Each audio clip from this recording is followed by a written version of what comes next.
guys, I'm just here to show you a quick video on how I make my sourdough bread. I have a lot of people who ask, and so this is just going to be a quick video on how I make mine. So I'm going to do a separate video on how I got my starter active. So you're going to need an active starter to make this bread. I put this starter in at 8:45 this morning, and I'm sorry, I put it in at 7:45 this morning, and it's now 3:40-ish. So I'm going to need some salt and flour. It's heavy. I'm gonna need flour, and I'm gonna need water. So let's get started. This recipe makes 2 loaves of bread. So today I'm gonna make regular, like original sourdough bread, and then I'm going to make a jalapeno cheddar. So here we go. I'm going to pour all of my starter in here. It should be like this. It should be very bubbly, not super watery, but you can see it's a little sticky. So here we go.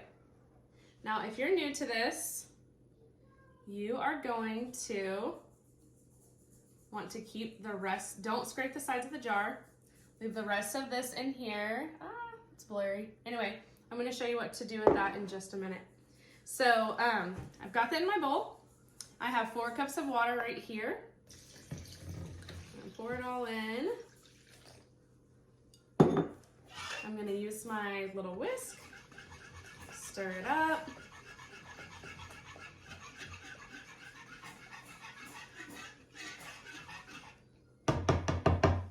Then I'm going to add 2 tablespoons of this salt.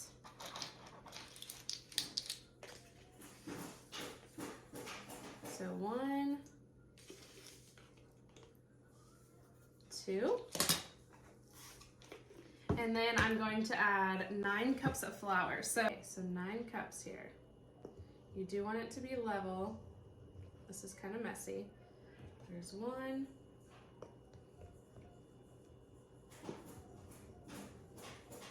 2.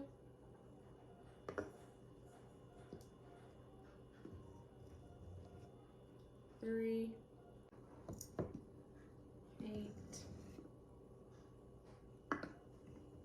and 9. Perfect. So I'm gonna move this out of the way.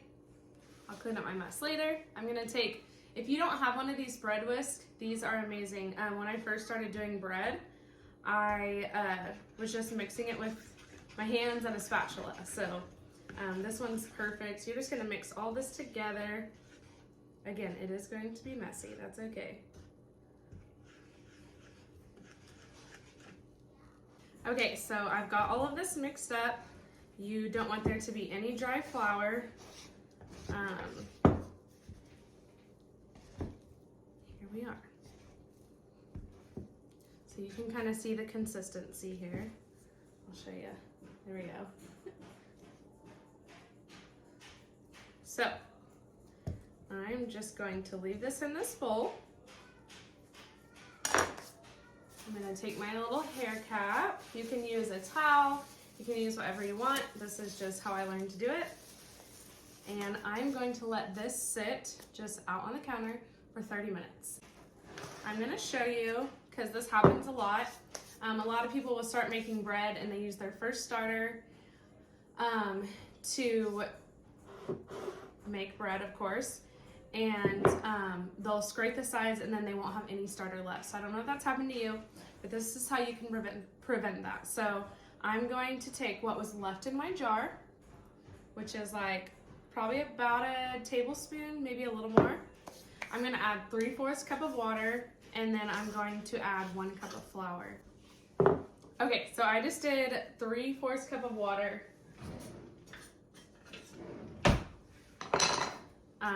By the sink, so sorry you didn't see that. And then I'm going to use 1 cup of flour. And this is going to, basically, I'm going to get another active starter, and then I can either make bread. This is messy too.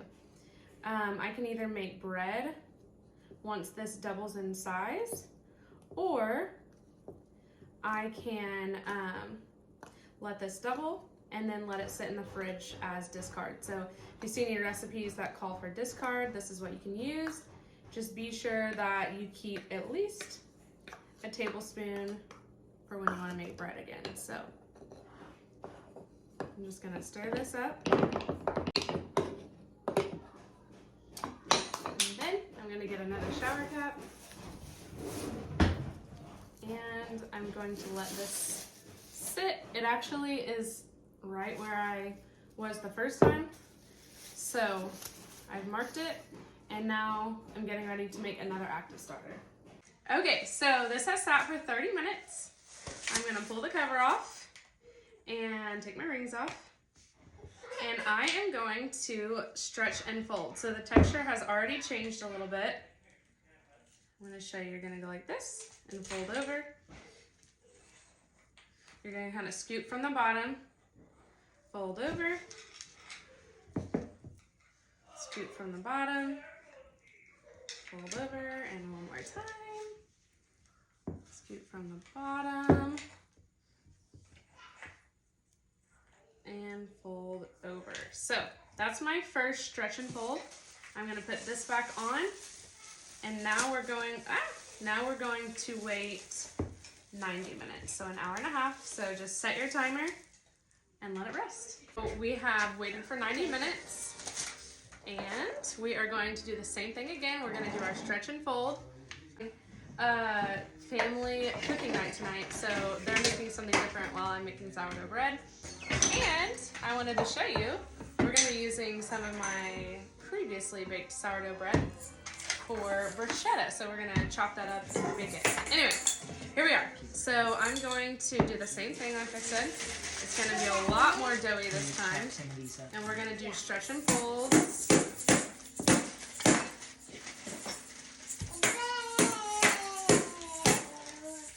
Stretch and folds. Get down at the bottom there.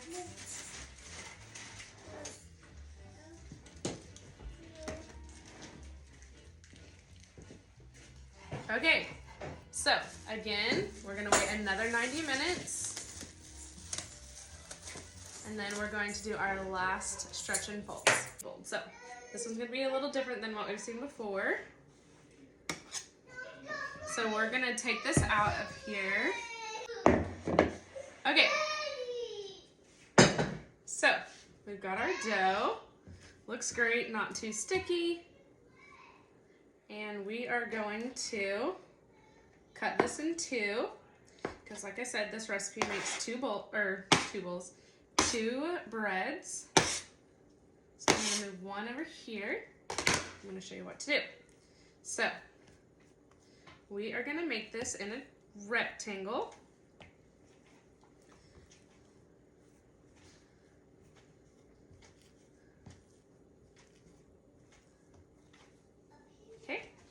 And we're going to fold it in thirds. So you can see me here. Here's our other third. And then we're gonna roll it away from us.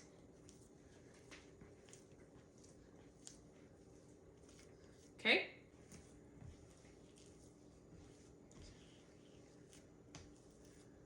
Okay, so then I'm going to put a towel over it.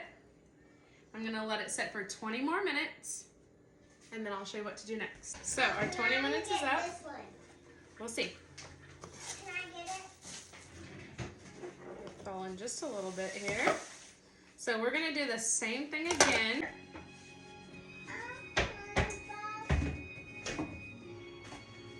So you can use anything you want.